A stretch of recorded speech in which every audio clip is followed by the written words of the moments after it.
पर मुस्लिम भी अल्पसंख्यक हैं। हाँ, तो उनका मंत्री नहीं है। मैं वही कह रही हूँ कि आज अगर आप मुझे एक मौका दे रहे हैं एक महिला होने के नाते, अगर परिभाषाएं देखें, कांग्रेस की रीत देखें, तब तो महिला को मुस्लिम समाज की क्या माइनॉरिटी अफेयर्स की मंत्री नहीं होना चाहिए पर था। चलन तो ऐसा ही रहा है। मैं वही तो कह रही हूँ, चलन को चलाने के लिए थोड़ी ना मोदी सरकार बनाई थी, बदलने के लिए स्टेटस को मोदी सरकार बनाई थी। देखिए अब तो ये भी कहा जाता है, और मैं तो वो मंत्री हूँ जो पारसी से ब्याही हूँ, कॉन्वेंट एजुकेटेड हूँ, क्रिश्चियन स्कूल से, बताइए। लेकिन अब तो कहा जाता है कि किताब उठाइए, कावड़ उठाने की जरूरत नहीं पड़ेगी। कांग्रेस के एक नेता ने ट्वीट कर दिया। कांग्रेस ने ट्वीट किया, आपको आश्चर्य है? मुझे तो इस बात का आश्चर्य है, उनको कावड़ क्या है ये पता है। लेकिन राहुल गांधी भी शिव के भक्त हैं। कब? जनेऊधारी ब्राह्मण हैं, शिव के भक्त हैं। आप बार बार वहीं पे लाते हैं बात, राहुल गांधी पे। दो माइनॉरिटी पृष्ठभूमि के वो प्रतीक हैं, पारसीज और क्रिश्चियंस के, ठीक है, कोई दिक्कत नहीं है। लेकिन जनेऊधारी ब्राह्मण उनको मतलब मैं देखिए गुजरात के चुनाव में बोला गया था। कि आप चाहते हैं कि मैं उन पे व्यक्ति विशेष टिप्पणी करूं। मैं तो सवाल पूछ रहा हूं। मैं इतना ही कहना चाहती हूं, मैंने पारसी से ब्याह किया, मेरे बच्चों का गोत्र नहीं हो सकता। धर्म की अपनी मान्यताएं हैं, उसको मैं अपनी राजनीति से नहीं जोड़ती। राहुल गांधी कितने चुनावी हिंदू हैं वो देश जानता है, नकार चुका है।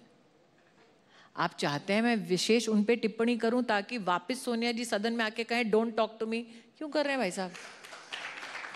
अच्छा, मैं एक सवाल आपसे पूछना चाहता हूं। जब सोनिया जी ने डोंट टॉक टू मी आपको कहा, मतलब यू वर टेकन अबैक कि क्यों? No, I was not. You think I am taken aback? My response is why, and please do not misbehave.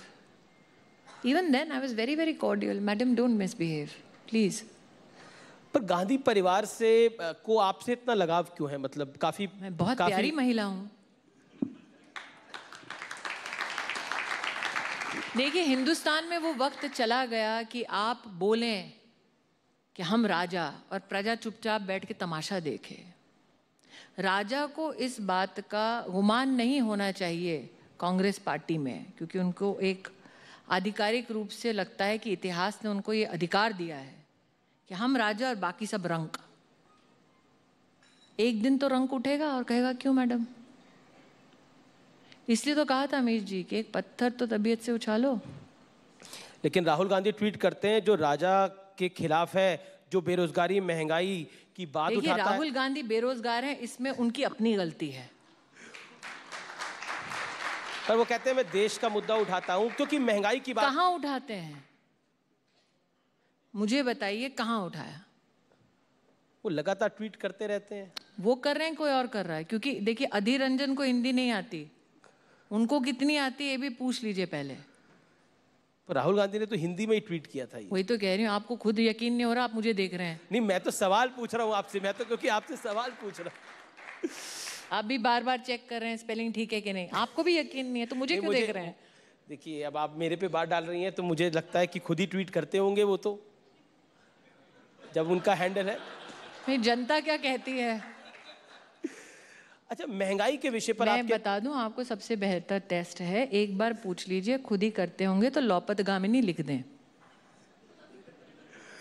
सदन में मिलते हैं, आप ही पूछ लीजिएगा कभी, आपका संवाद होता। हमको तो बार बार कहते हैं डोंट टॉक टू मी, हम कहां से पूछे हैं? वैसे राहुल जी और आपका जब सामना होता है तो नमस्कार तो होती होगी? नहीं, वो नमस्ते नहीं करते। अच्छा, वो नमस्ते नहीं करते हैं? नहीं, मुझे अपेक्षा, आप संस्कार की अपेक्षा कर रहे हैं। चलिए, क्योंकि राहुल आपने बड़ी कोशिश की कि कोई हेडलाइन आए, नहीं आ रही। हाँ, देखिए हमारा काम है सवाल पूछना। किसी दिन राहुल गांधी भी ऐसे बैठेंगे तो जरूर मैं सवाल पूछूंगा उनसे। मैं आपको लिख के देती हूँ, कभी नहीं बैठेंगे आपके साथ। आपको पूरा विश्वास है? क्योंकि देखिए आप कभी भी पहले से सवाल उनको भेजेंगे नहीं, आप एडिटेड इंटरव्यू चलाएंगे नहीं, और वो जनता के सामने बैठेंगे नहीं।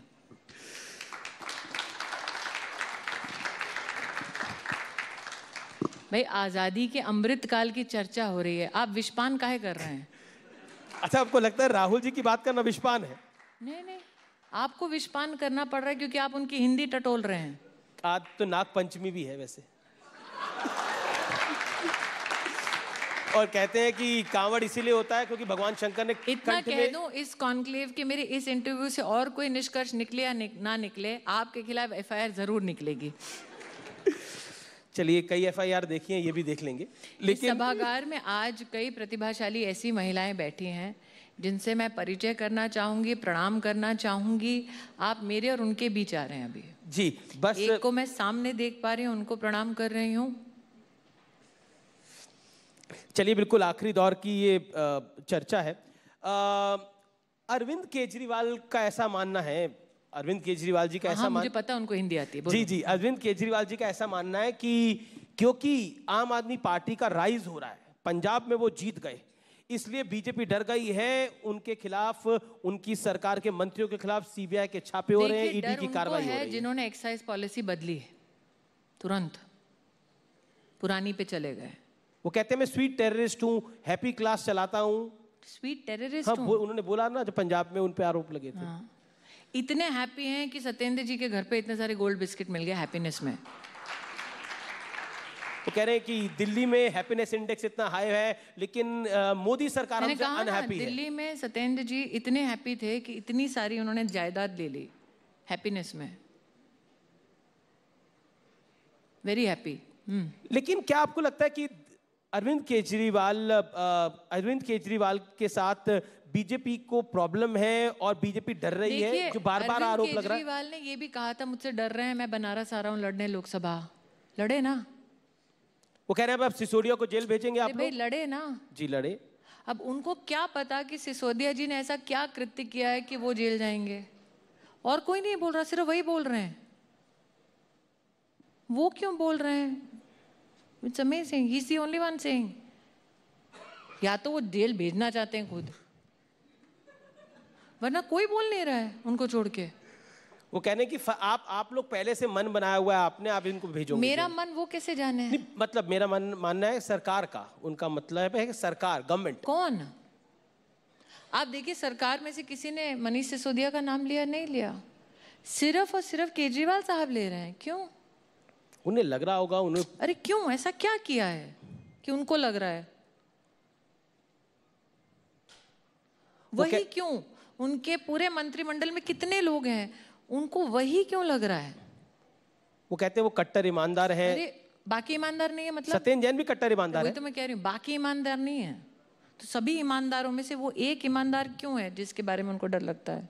क्योंकि विभाग उनके अंडर आता है, वो विभाग उनके अंडर आता है। मैं वही कह रही हूँ, तब से वो कहे जा रहे हैं।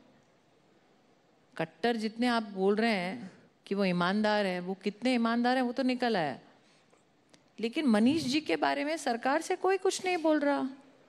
अरविंद जी ही क्यों बार बार बोल रहे हैं? अगला सवाल मेरा महंगाई को लेकर है, और ये सवाल इसलिए भी जरूरी है कि देश में लोकसभा में भी महंगाई को लेकर चर्चा हुई और विपक्ष कह रहा है महंगाई के मुद्दे से ध्यान हटाने के लिए बाकी 50 चीजें हो रही हैं। महंगाई को लेकर आप क्या कहना चाहती है? विपक्ष ने कल क्या निर्मला जी की पूरी बात सुनी? टिप्पणी करने से पहले आपको वित्त मंत्री जी बता रही हैं देश की अर्थव्यवस्था के क्या हाल है। आप अगर वाकई में एक हेल्दी टिप्पणी करना चाहते हैं, अथवा संवाद करना चाहते हैं, अथवा आप डिबेट करना चाहते हैं, आप पूरे पक्ष को सुन के कहेंगे आपके पक्ष में ये त्रुटि है। क्या उन्होंने सुना? जो सुना नहीं, सुन के समझा नहीं, जिसपे स्वयं सदन में रह के टिप्पणी करी नहीं, उसके बारे में बाहर आके बाइट देना तो बहुत आसान है। पर स्मृति जी, महंगाई तो एक समस्या है। ये भी नहीं कह सकते अधीरदा कि मुझे हिंदी समझ नहीं आ रही।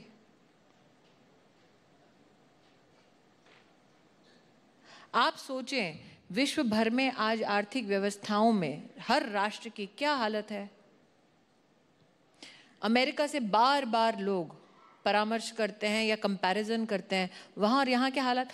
मैं तो कहती हूँ अमित जी छोड़ दें, जो इनके काल के आरबीआई के मुखिया थे वो स्वयं इस सरकार की सराहना कर रहे हैं कि इस विषम परिस्थिति में आरबीआई ने अच्छा काम किया, अर्थव्यवस्था को अच्छे रूप से संभाला, और किसी ने की नहीं, उन्हीं की सुन लेते।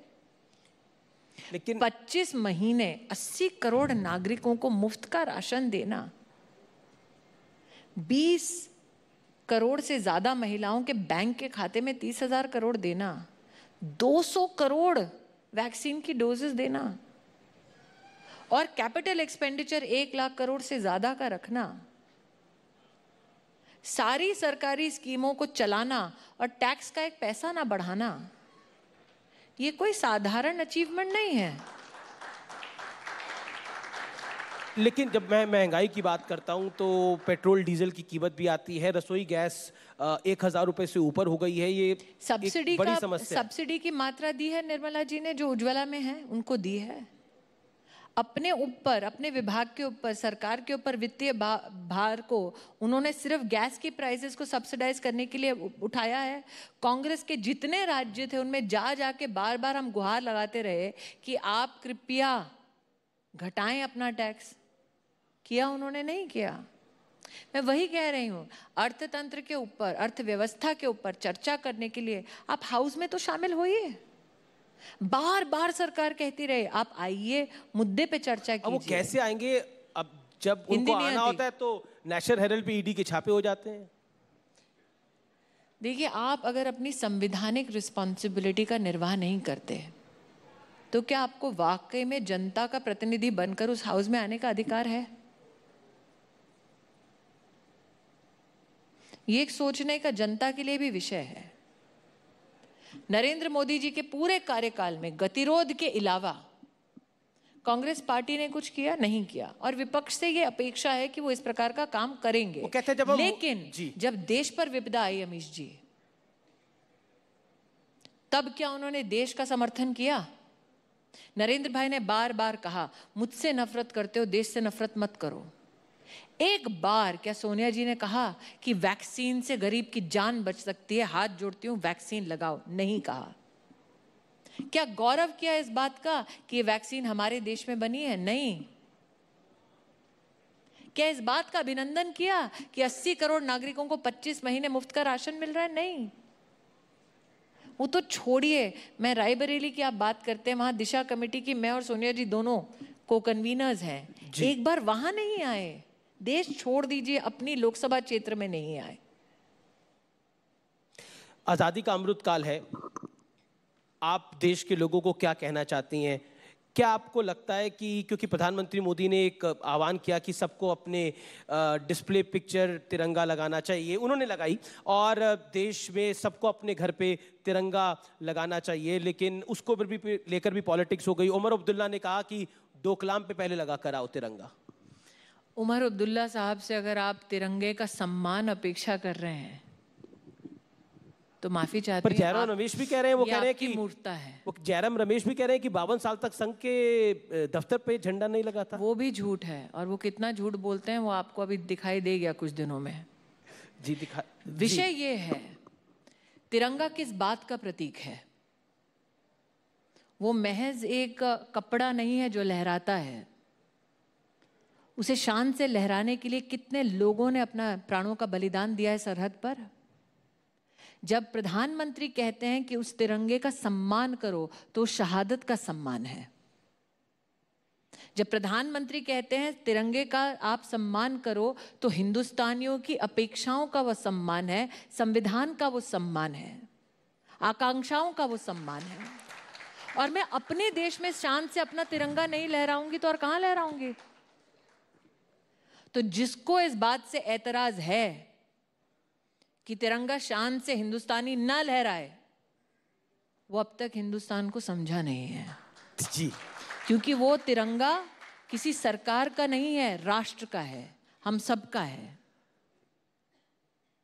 जी, बहुत बहुत शुक्रिया स्मृति जी, आपका इस मंच पर आने के लिए, अपनी बात को रखने के लिए। लेकिन आप मंच पे बने रहिए। Over to you. बिल्कुल, थोड़ी देर और मैं आपसे अनुरोध है कि आप मंच पर बने रहिए, क्योंकि अब वक्त हो गया है एक और अमृत सम्मान का। और इसका ऐलान करने के लिए हम मंच पर आमंत्रित करना चाहेंगे एक बार फिर न्यूज़ 18 इंडिया के मैनेजिंग एडिटर किशोर अजवाणी जी का।